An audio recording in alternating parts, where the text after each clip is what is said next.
So where would you, according to you, what would you say it started? Well, it started 2022, 11 November. I won't forget. Okay, That's where that's recently. Yeah, that's where it mostly became like a violent thing. It even trended on social media, I think, for the next 2 weeks. Okay. So I got into this fight with this known influencer. So it happened already. I fought back about what she said about me. Okay. Then his followers ganged up on me. Remember, like, she has most followers than me. Yeah. She's also brand ambassador of recent shops right now. Okay. So it became like a thing that I ended up feeling like I could commit suicide right now, drink the pills and then like hang myself. Then I came to a thought of, why don't I repeat it back? Because if I commit suicide, it would be like she literally won. Yes. And she won't even try to go to jail or anything because I killed myself. She didn't push me that much. His followers did. And it's not like our system, our justice system has a cell that can arrest a million of people. Yes. So literally, it started there, then it continued until this year. But then this year I ended up fighting back for myself. Then threats were made, they were not taken seriously. A van came to my place, but I never got arrested because I also went to the police station to open a case too. Yes. So it's actually a pending case.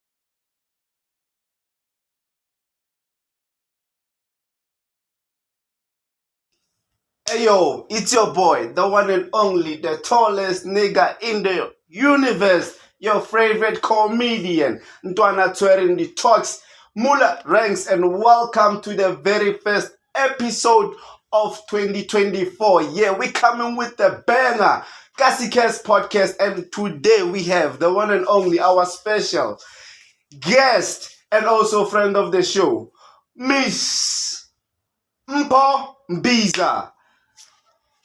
Hi guys, and welcome to the podcast.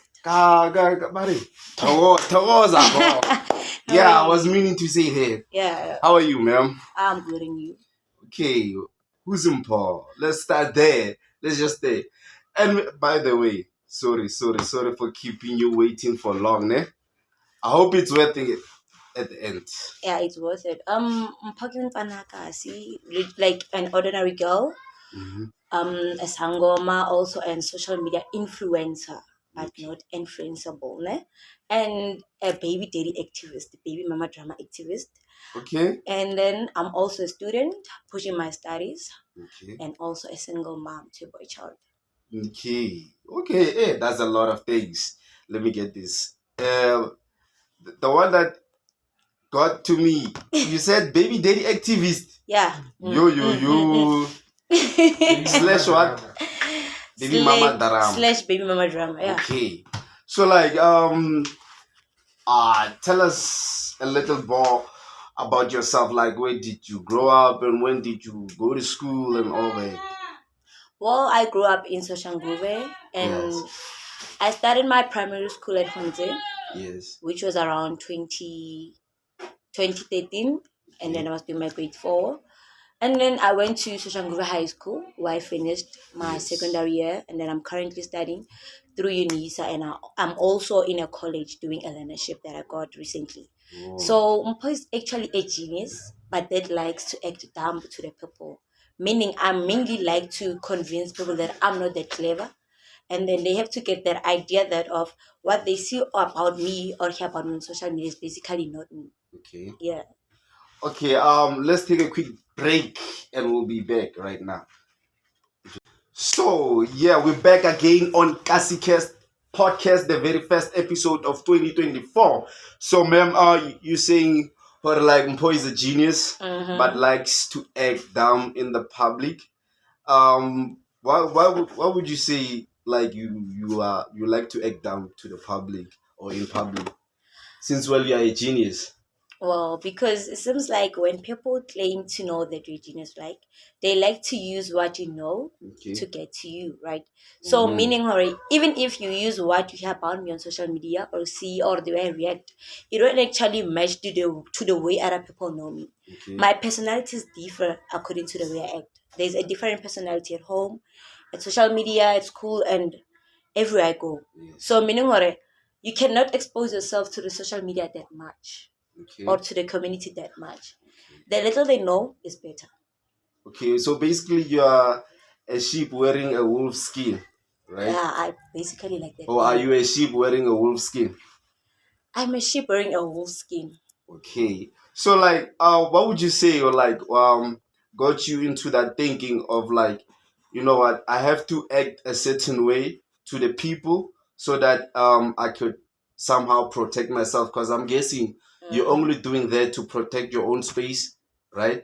So like what would you say got you to that point of thinking of like of saying, okay, I'm this person. Obviously you identified yourself as this person and whatnot. At home, I'm this person, the real you, right? Yeah. So in public, this is the Mpho that I need to be so that I can protect myself from certain spaces and energies, right? Yeah. So like, what would you say got you to that point?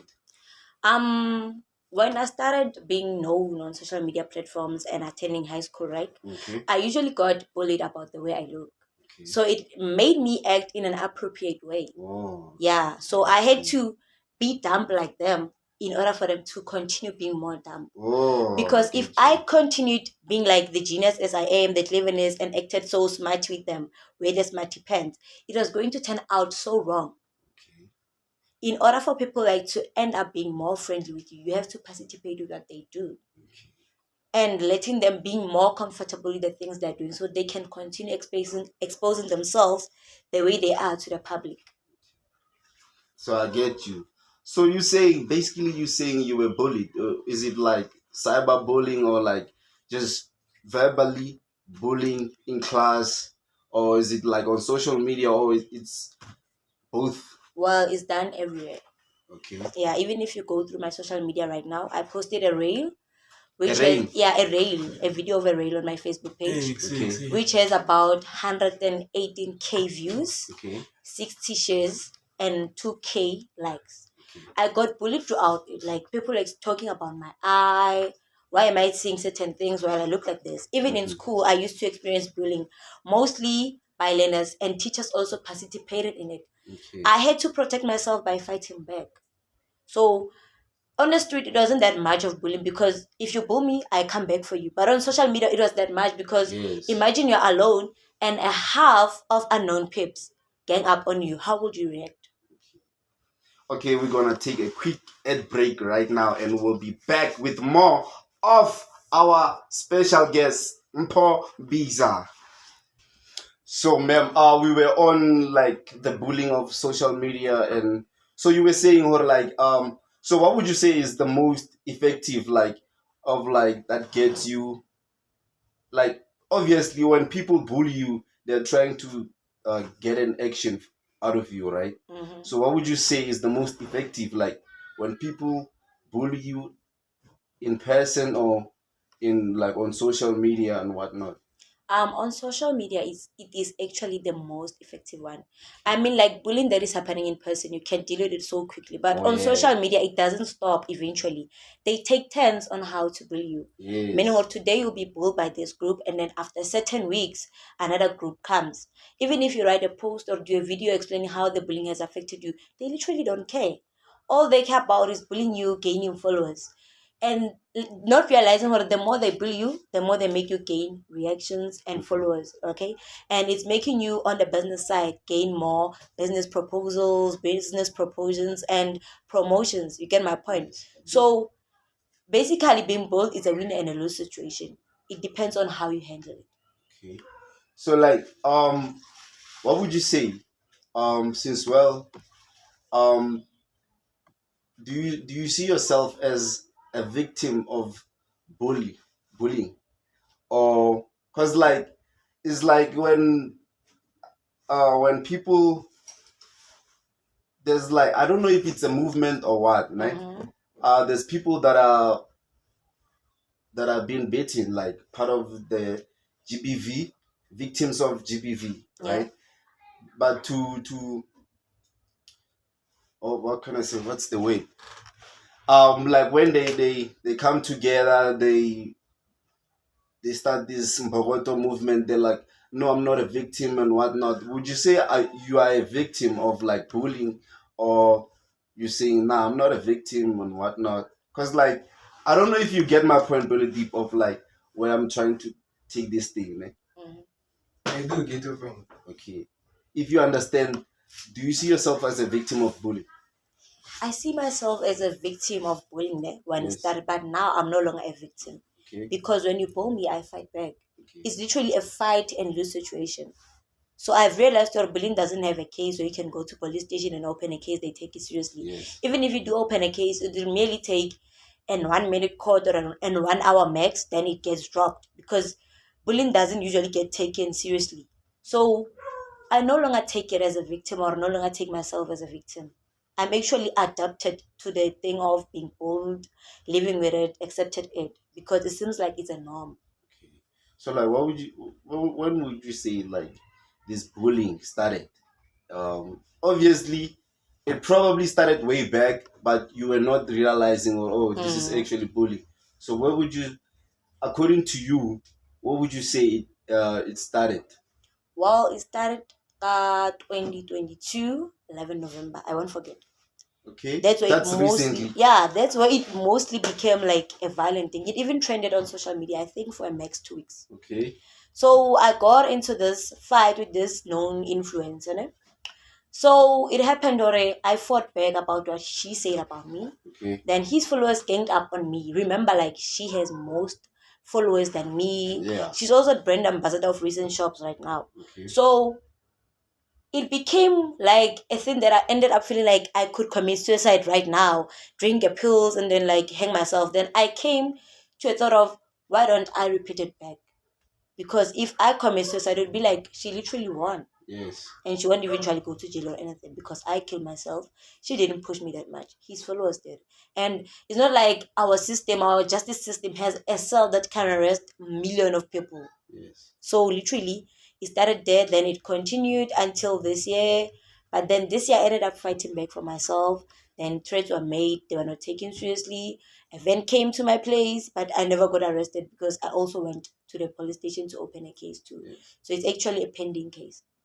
So it seems to me like there's a lot of negatives that you receive. Obviously, it's bullying, right? So what would you say is like the most like negative things that you have experienced because of this bullying? Well, And also, when you're done with the negatives, what would you say are the positives that you have things, taken since the bullying? well, the negative things that I have got was that I was bullied a lot. Ne?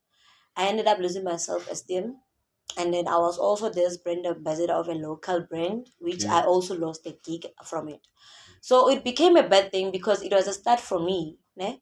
But then not realizing all those negative things, usually they didn't matter because they continued until I had to stop fighting back. Okay. Then the good thing is I ended up getting a learnership because of my disability. Okay. So it's a school for disabled people, but then you get learnerships to study because most people do not believe in disabled people, right? Okay. They be like, she's disabled, what more could she do?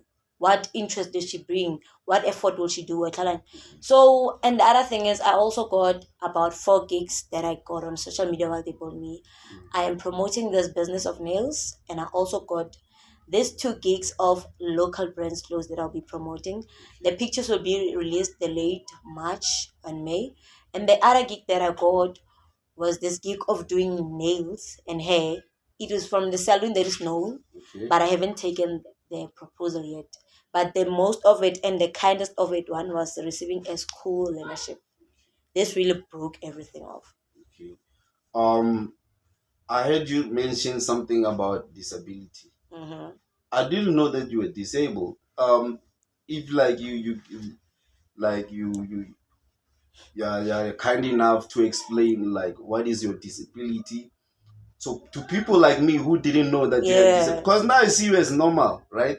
But obviously, like since you mentioned that you are a person of Disability. with a disability, so like would you tell the people that don't know about the disability and explain a little more about the disability?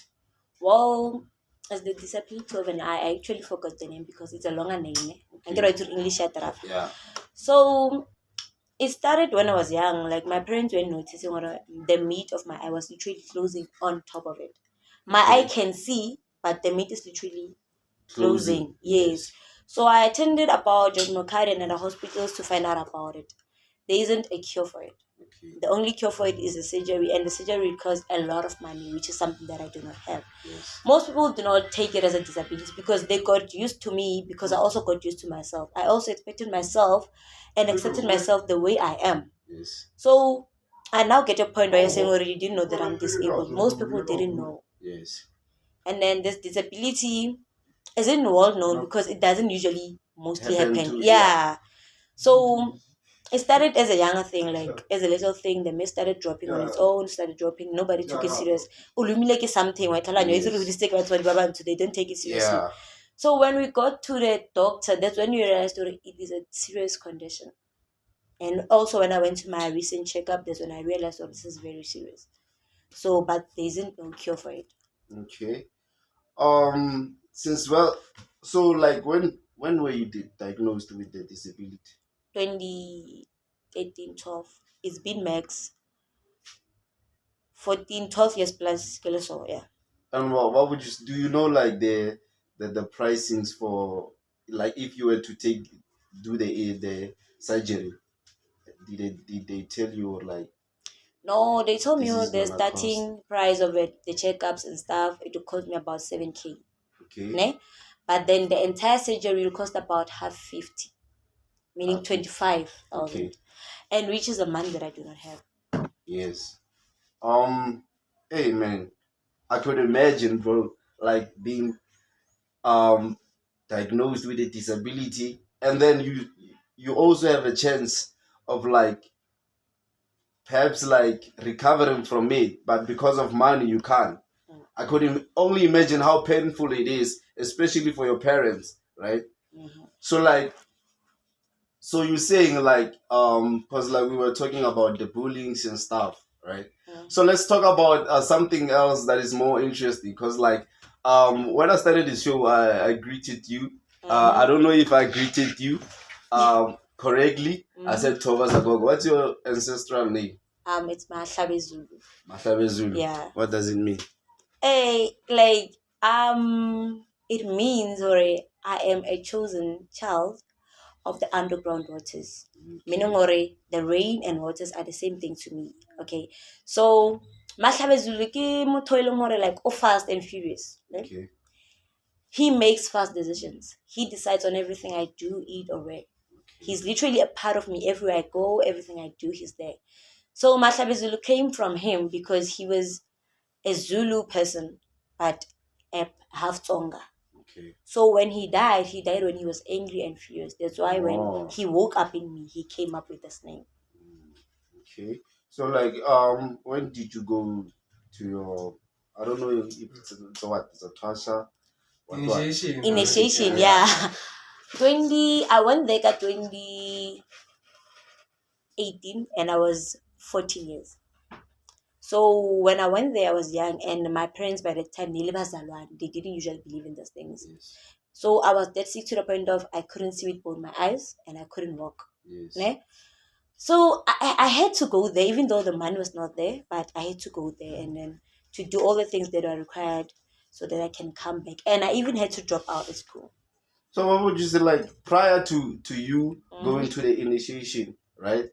What would you say are the things that happened that led you to go to the initiation, or that led you to go to a Sangoma and seek for help, and then they discovered that you actually have a gift? Is it a gift? It's a gift. It's a gift, yeah. Yeah. Well, now I The didn't things that actually happen for you, like even for your family to say, no, ish, this things is bigger than us. Let's Yeah. take it further to Soshanguve and see what happens. What would you say are the things that were happening to you and to people around you, and that led you to that direction? Well, I didn't actually go to Sangoma. Okay. So I was usually having dreams and visions, like when I was sitting, I could see a person, Okay. which was my Gobela, right? And I didn't take it seriously because I was young. Okay. So I once told my mom about my dreams, then my mom didn't take me serious. For mama, like, it's your own thing. And remember, I'm the first person who I was. Yes. So when I was doing grade 7, I started losing the side of my right eye. Yes. Remember, the left eye is the one that is closed, It's but closed. yeah, but the you're right losing eye, the side. yeah, of the right eye. Okay, it was a bit of a tricky situation because my left eye was closed. They thought it was a modern thing, so we went to the doctors and we didn't find anything. During that time, we were doctoring, even on the left eye, they couldn't see anything neither. Yes. But then before I recovered that I had a calling, they could see on the left eye also had a problem. But during that time, they couldn't see anything. So I started losing the eyesight. Then it got better with time. During my grade 8, I could lose both my legs. I could wake up and not feel them. Your legs? Yes. Okay. And I couldn't walk for a certain time. Yes. I even had to stop going to school. And remember, it's my first year. I had to make sure that I go. Yes. And then I could even go to school, not be able to see what I was writing on the board. So my mom started taking seriously there. When at school they called him, telling him that I couldn't see anything at all. So she came, she fetched me. When I left the school, both my eyes could see. Even the left one was opened. Yes. Ne? So my mom was so happy. Yeah, the left eye is open and stuff. When we got home, it got closed. What? Like, it feels like a dream or it was a ghosty thing, right? Yes. So we didn't take it serious because it was Wednesday. We stayed.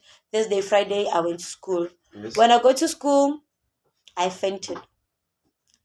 They took me to the room, the sick room usually. Then they took me out of it. They called my mom to fetch me because I wasn't waking up. Yes. They called an ambulance. When the ambulance was coming, I was breathing well, everything was fine. When it left, I fainted again. So my mom had to come and fetch me. We went home. Yes. When we got home, I literally couldn't feel both my legs. I couldn't walk.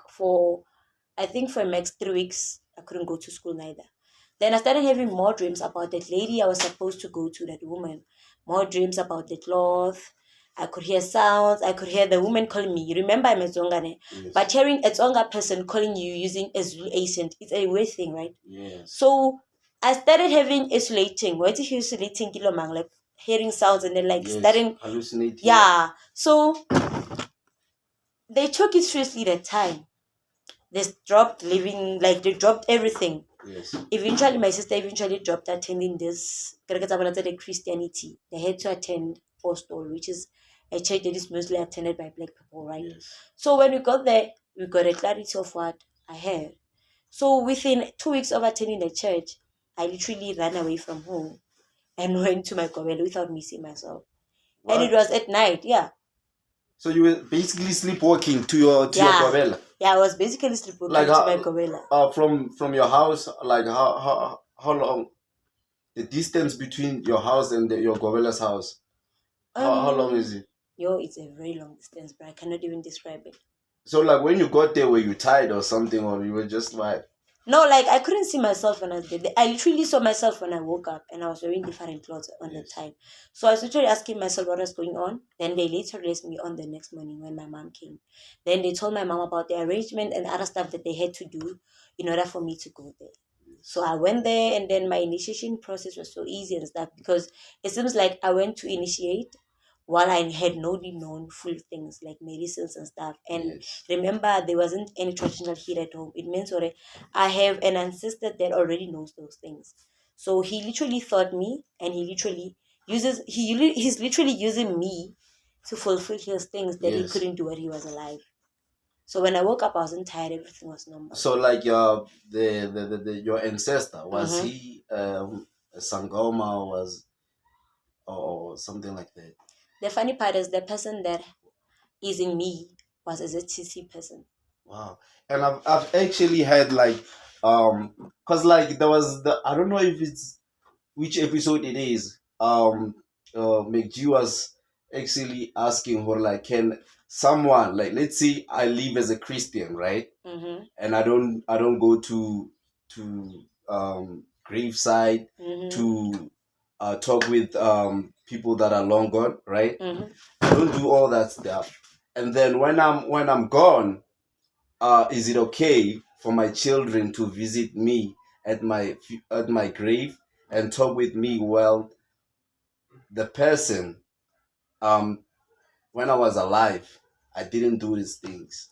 So they called Gogo's Curtin or something like that, right? Yeah, I think it was Kuti. Yeah, Gogo's Curtin. They called her and they asked her this question, or like, uh, can it happen, right? So Gogo's Curtin was like, he clarified, or like, it's rare for for for someone to be let's say I'm a Christian, I don't do all that stuff, right?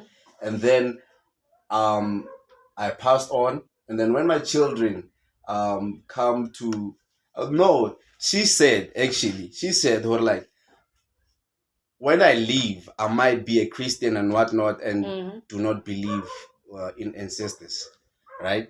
And then maybe, seconds or minutes before I pass on, my soul accepted the underground world and the ancestors world. Like, I fully acknowledged, or like, these things are living, right? Before I passed on, those few moments of me passing on, then it means people, when they come to me after I've passed on, I can, because like ancestors do request, or like, okay, uh go and doing this and this and this and whatnot, right? So that was the question, or like, can a person who was living a Christian request such things, or like, I want a goat from people who are living, so that I can open things for you. So that was a question that Gogo's question clarified, or like, it's possible, or like, before you die, you might actually acknowledge ancestors as a living thing that really exists, right? And then after you passed on, obviously you're an ancestor, so like, it's possible for you to request the codes and whatnot, or else, when you were living, you were not doing such things, right? So like, let's take a quick ad break and we'll be back. So like, we were on your journey of like initiation, right? Yeah. So like, you explained what happened before you went to the initiation school. So like, what would you say are the things that were happening during like your initiation, the changes that you started noticing and whatnot? Well, most of the things that Because you're happened. saying like, you had to drop out of school. Yeah. Which grade were you? I was in grade 10. Okay. So yeah. So I had to drop out because I couldn't handle going to initiation, doing the chores of Idlozi while attending school. Yes. Because they're two different things. You cannot do them at the same time. Usually one of them demands more than I can offer. So I had to choose between one. And I couldn't continue going to school and leave my Idlozi duties because it was going to be a case or a renovational thing on my kid or on my kids. So it wasn't going to be an easy thing watching my kids experiencing what I experienced. So the changes that I had in me was literally having to change my lifestyle, going out on weekends. Plus, I was the party person, going out on weekends, drinking every night, and literally having to limit the friends that I make or have. Because now I no longer have the group of friends that I used to have. They literally choose friends for me. They literally choose what I have to eat, what I have to wear. Like, for example, before I went to the initiation, I used to eat cabbages and scones and other things, but then now I cannot eat them anymore. What would you say is that? Well, the reason being is I cannot eat what the person that is in me doesn't want me to eat. Oh, okay, yeah. And I even had to change the things that I used to do because it goes in a wrong way with the way he used to live. So meaning what, even if I wanted to go back to my own lifestyle, it means that I have to leave my exclusive things. And leaving them means calling a curse back on my life. Because before I went there, my family was going through a lot of things. I mean, like plenty of things. We experienced plenty of funerals, bad things were upon us. Then when I came back, the situations changed because even at school, my marks were so slow and low. Like everything was so bad for me. Yes. So coming back, things changed. Even my matric results came better and looking good now. So meaning what? They even choose for me a boyfriend. Imagine a guy that you have to date. Like, I meet my type, I like him. What do Then you he mean? comes to me, he's What do you like, mean they choose? Like, um, does your ancestor like tell you in your dreams like this is the person that you have to date? Or... yeah. He tells me in my dreams already, you can never date a person that doesn't go to the CC church, that drinks beer every weekend, that likes girls. Because apparently he was married, so he doesn't want me being involved with someone who he is into different girls. He's going to mess up things for me. And then even if I met a person that I like, but then the minute, even if he doesn't tell me that he doesn't attend a certain church, Yes. that person is going to come at me at night. Leave that person alone. Why? Because everything you have to ask, right? He's going to tell me the intentions of the person. What are his thoughts about me? Why does he value me like this? Why doesn't he value me? Why doesn't he like me? So it's either I leave the person or disobey the rules. And disobeying the rules means getting fines. And you imagine oh fine exist. You have to be alert for everything that's going to happen. Yes. Meaning what I might lose my mom, I might lose my sisters, my cousins, or anything. So literally having a calling on its own is a curse, and people are not aware. There are people that envy having the calling, that like wish or they had the calling, they had it. What they like, wow, how do we live? Yeah, we dream things before we happen. It feels nice dreaming things before they happen. But the funny thing about it is they won't usually give you dreams about the schoolwork or and money opportunity. No more lot, they won't come. Yes. But they're usually giving you dreams about the certain things that are about to happen in your life. So usually that thing on its own is a good change for me. Because imagine I already know what is going to happen in my life in 6 years' time. Even though the dreams might not come clear, but when that thing happened, it comes in my mind that I experienced this in a dream. I dreamed about this. And then when a certain thing happened when you dreamed about it, you have a right to ask them, kneel on them, ask them, why did it happen? And you gave me this dream. Why didn't you give me a solution for it?